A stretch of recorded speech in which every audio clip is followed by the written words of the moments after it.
Beloved students, welcome to CVKYS। आज हम लोग इस वीडियो में रिडेम्पशन ऑफ प्रेफरेंस शेयर का एक क्वेश्चन डिस्कस करेंगे जो कि आपके CA इंटर एग्ज़ाम में आया हुआ है। क्वेश्चन में जाने से पहले हम लोग एक बार देखेंगे कि इसके अकाउंटिंग ट्रीटमेंट में किन किन बातों को ध्यान में रखा जाता है। चैप्टर के कॉन्सेप्ट में हम लोग अभी नहीं जाएंगे क्योंकि चैप्टर का कॉन्सेप्ट 5-10 मिनट की बात नहीं होती, एक लंबा डिस्कशन इसके ऊपर हो सकता है।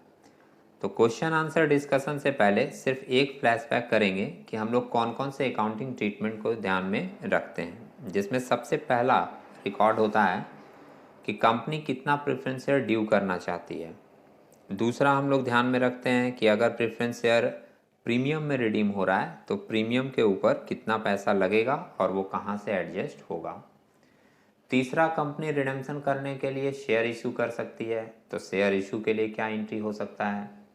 चौथा, अगर कंपनी फंड से लेकर रिडेम्पशन करती है तो फंड से लेने के बाद एक नया फंड क्रिएट होता है जिसको हम लोग बोलते हैं कैपिटल रिडेम्पशन रिजर्व।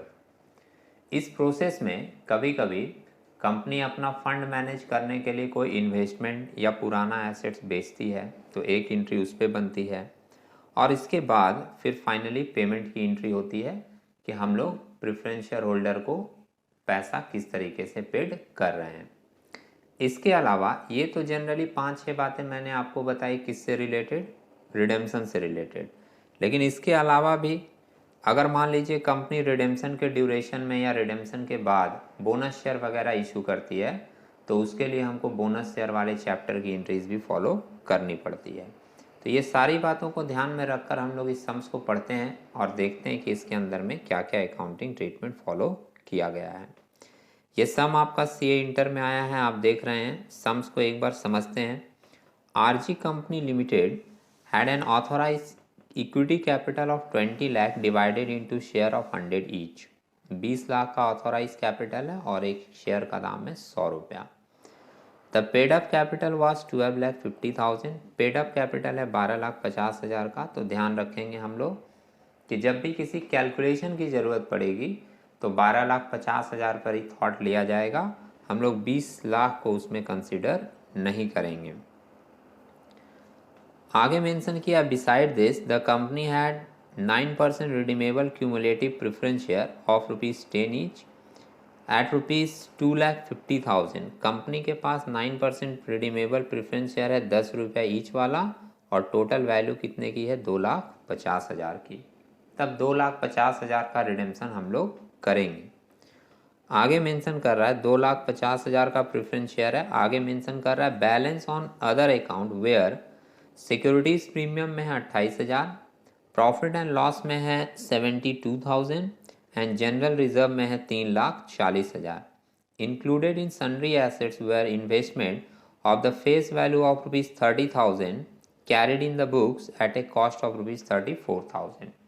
और कंपनी के पास एक इन्वेस्टमेंट है जिसका नॉमिनल वैल्यू या फेस वैल्यू 30,000 है और वो कॉस्ट कितने का बियर करता है, 34,000 का। मतलब 30,000 के इन्वेस्टमेंट को हम लोग 34,000 के वैल्यू में लेकर रखे हैं।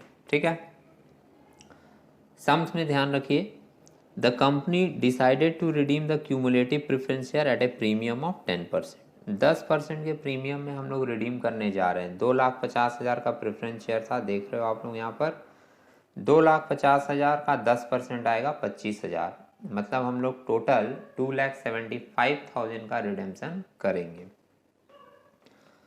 आगे बोल रहा है partly by the issue of equity share of the face value of ₹1,20,000 at a premium of 10%।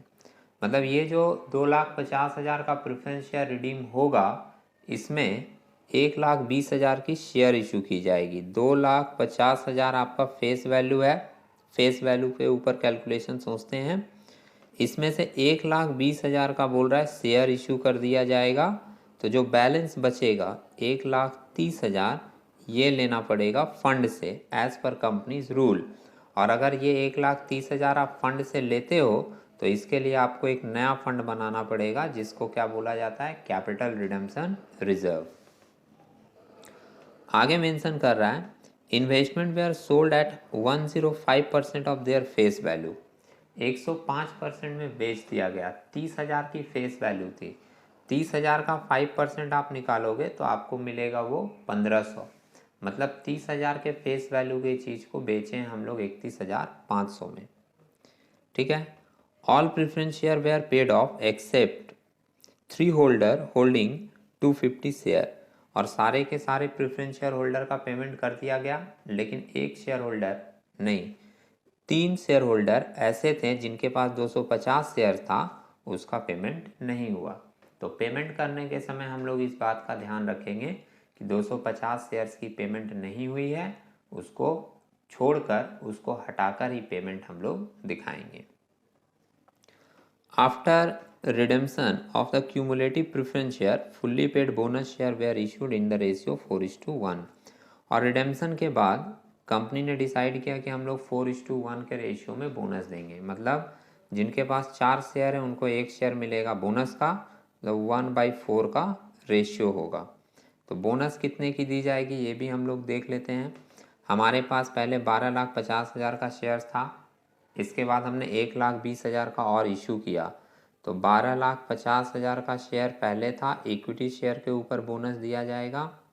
1,20,000 का बोला है और इशू करने, तो आपकी ये टोटल वैल्यू आ जाएगी 13,70,000। और 13,70,000 का आप कर दोगे इंटू 1/4, तो आपको वैल्यू मिल जाएगी 3,42,500 की। इतने वैल्यू का बोनस हम लोग इशू करेंगे। Give the necessary journal entries bearing in the mind that the director wanted a minimum reduction in the free reserve।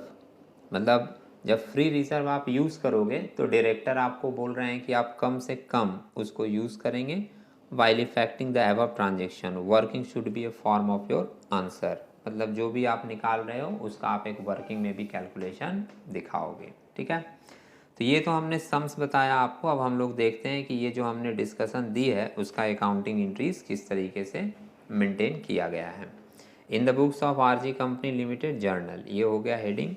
Date sums में नहीं दिया था, डेट नहीं दिया रहता तो आप क्वेश्चन मार्क वहाँ पर दे सकते हो हर एंट्री के बीच में। ठीक है। मतलब डेट वाले कॉलम में आप क्वेश्चन मार्क मेंटेन कर सकते हो। देखते हैं, पहला एंट्री मेंशन किया है, पहला एंट्री किया गया इसमें इन्वेस्टमेंट बेचने का। तो एंट्री रिकॉर्ड किया बैंक अकाउंट डेबिट 31,500, कहा था हमने 30,000 का फेस वैल्यू था और 5% बढ़ा के बेचे हैं।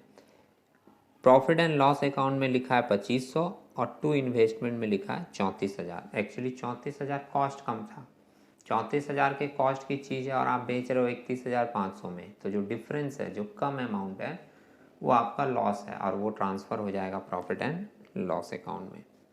दूसरा शेयर इशू का एंट्री किया गया है bank account debit to equity share capital account to securities premium account, bank में 132,000। इक्विटी शेयर कैपिटल में फेस वैल्यू है 1,20,000 का और सिक्योरिटीज प्रीमियम में दिखा दिया 1,20,000 का 10% 12,000 रुपया। ठीक है। फिगर आपको कुछ धुंधला सा दिख सकता है, हेजी टाइप, तो बेटर है कि आप इसको पहले नोट कर लीजिए कॉपी में। नोट करने के बाद अगर आप सुनते हैं तो चीज़ें आपको और बेहतर समझ में आएंगी। और नोट करने के समय अगर कोई वर्ड आपको लिखने में असुविधा हो तो सुनने के समय भी उसका क्लियरेंस मिल जाएगा कि वो क्या वर्ड लिखा है। तो ये शेयर इशू का हो गया। नरेशन में मैं नहीं जा रहा हूँ, आप लोग बेसिक नरेशन जानते हैं। 1,200 शेयर्स इशू किया है 100 रुपया ईच करके at a premium of 10% as per board resolution number वगैरह जो फॉर्मेलिटीज़ होती है वो आप लोग मेंशन कर दोगे। तीसरी एंट्री देखिए, ये किया है ड्यू का। एंट्री के ऑर्डर में कोई प्रॉब्लम नहीं है, एंट्री आप ऊपर नीचे कर सकते हो, इसमें कोई दिक्कत नहीं है। तो अब किया है ड्यू, प्रेफरेंस शेयर ड्यू हो रहा है रिडेम्पशन के लिए। 9% redeemable cumulative preference share capital account debit किया जाता है, 2,50,000 का है। प्रीमियम में रिडीम करने के लिए बोला गया था, इसलिए प्रीमियम ऑन रिडेम्पशन में दिखाया इसका 10% 25,000। टू प्रेफरेंस शेयर होल्डर में गया है 2,75,000। ठीक है। ये क्रेडिट साइड में 2,75,000 की फिगर दिखाई गई है। ये हो गया प्रेफरेंस शेयर होल्डर ड्यू। और ड्यू करने के बाद इसने तुरंत पेमेंट की एंट्री भी दिखा दी। Preference share holder account debit to bank 2,72,250। तो अभी यहाँ पे एक बात आ जाएगा कि 2,75,000 का ड्यू हुआ था, 2,75,000 का आप ड्यू दिखाए हो और पेमेंट कितना दिखाए हो, 2,72,250 का। ठीक है, ये क्यों दिखाया गया? डिफरेंस अगर आप इसका निकालोगे तो ये डिफरेंस आपका आएगा 750 और इधर में 2000, 2750 का डिफरेंस है। ये 2750 कम करके पेमेंट क्यों किया गया? क्योंकि सम्स में मेंशन किया था कि एक शेयर होल्डर जिसके पास 250 शेयर्स है उसको अभी पेमेंट नहीं मिला। तो 250 शेयर्स पे 10 रुपये के हिसाब से प्रेफरेंस शेयर्स का रेट था, आपकी वैल्यू आएगी कितनी, 2500। और 10% प्रीमियम में आप दे रहे थे, तो 2500 का 10% होगा 250। जब ये आप ऐड करोगे तो आपको मिल जाएगा 2750। 2750 हम लोग एक शेयर होल्डर को पेमेंट नहीं किए, इसलिए उतना पैसा काट कर पेमेंट में दिखाया गया है। ठीक है, नेक्स्ट देखिएगा, नेक्स्ट एडजस्टमेंट एंट्री कर रहा है general reserve account debit to capital redemption reserve account 1,30,000। 1,30,000 का फंड से पैसा निकाला गया, तो जितना फंड से निकाला जाता है उतना हम लोग कैपिटल रिडेम्पशन रिजर्व में ट्रांसफ़र करते हैं। ये अभी सम्स पढ़ने के समय भी हमने आपको दिखाया था। प्रीमियम 25,000 का देना था, तो वो पैसा प्रीमियम से एडजस्ट होता है, इसके लिए एंट्री बनाया है securities premium account debit to premium on redemption of preference share 25,000 का। बस यहाँ पर आप लोग सिक्योरिटीज़ प्रीमियम नहीं लिखेंगे, सिक्योरिटीज़ प्रीमियम रिजर्व लिखेंगे।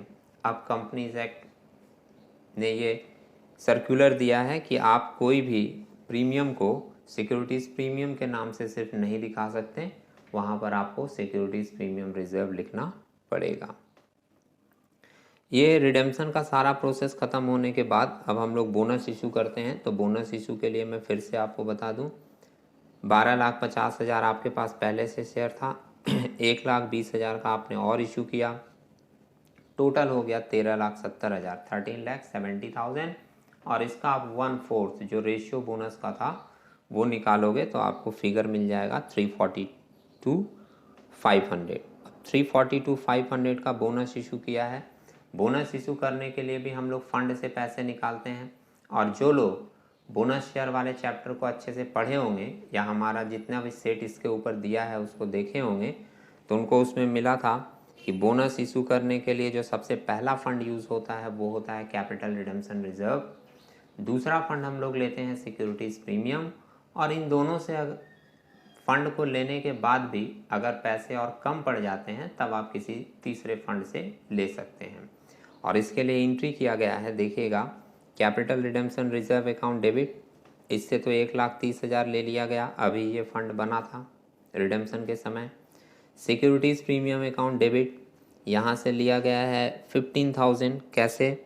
पहले हमारे सम्स में 28,000 का सिक्योरिटीज़ प्रीमियम था, इसमें 12,000 का और प्रीमियम आया जब हम लोग शेयर इशू किए थे, और फिर जब हम लोग प्रीमियम एडजस्ट किए थे रिडेम्पशन वाला वो था 25,000। तो 28,000 प्लस 12,000 ऐड करोगे 40,000 मिलेगा, और उसमें से 25,000 निकाल लिए हम लोग प्रीमियम एडजस्ट करने के लिए, तो बच गया कितना, 15,000। तो 1,30,000 हम लोग ले लिए कैपिटल रिडेम्पशन रिजर्व से, सिक्योरिटीज़ प्रीमियम रिजर्व से ले लिए कितने का, 15,000। तो बाकी बचा हुआ पैसा 342,500 में से ये दोनों फिगर 130 और 15,000 माइनस करके जो बचेगा वो हम लोग निकाल लिए हैं कौन से वाले फंड से, जनरल रिजर्व से। तो लिख दिए जनरल रिजर्व अकाउंट डेबिट 197,500, ये बैलेंस करके आया है।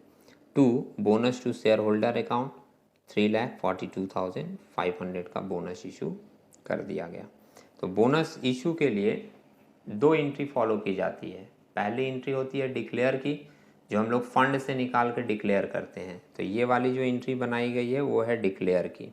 इसके बाद हम लोग जब बोनस पेड करते हैं तो उसके लिए एंट्री बनाते हैं bonus to share holder account debit to equity share capital account. ये आपको यहाँ पर मिलेगा last entry, bonus to equity share holder account debit to equity share capital account 3,42,500। ठीक है, ये हो गया बोनस पेड का।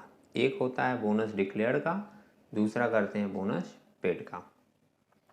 लास्ट में वर्किंग में भी एक कैलकुलेशन लिखा गया है, face value of share redeem था 2,50,000, इसमें शेयर्स इशू करके आया था 1,20,000।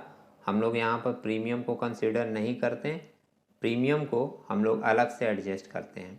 तो 2,50,000 में 1,20,000 आपका शेयर इशू से आया, तो माइनस करके बच रहा है 1,30,000। दैट मीन्स 1,30,000 हमको फंड से लेना पड़ेगा, और यही 1,30,000 का हम लोग CRR क्रिएट किए थे। ठीक है। लास्ट में और एक लाइन मेंशन किया है वर्किंग में कि इन्वेस्टमेंट 30,000 का था, इसको 105 के रेट में बेचे हैं, दैट मीन्स 31,500 में बेचे हैं। ये हम लोग सम्स में भी ऑलरेडी देख चुके थे। तो उम्मीद है ये सारी जर्नल एंट्रीज आप लोगों को समझ में आई होगी। बेहतर है कि सुनने से अच्छा आप साथ साथ इसको लिखते चलें और एक नोट बनाकर रखें, तो चीज़ें आपको और ज़्यादा बेहतर समझ में आएंगी। हम लोग एक नए क्वेश्चन के साथ, एक नए इन्फॉर्मेटिव क्वेश्चन के साथ मिलेंगे नेक्स्ट वीडियो में। तब तक के लिए टेक केयर।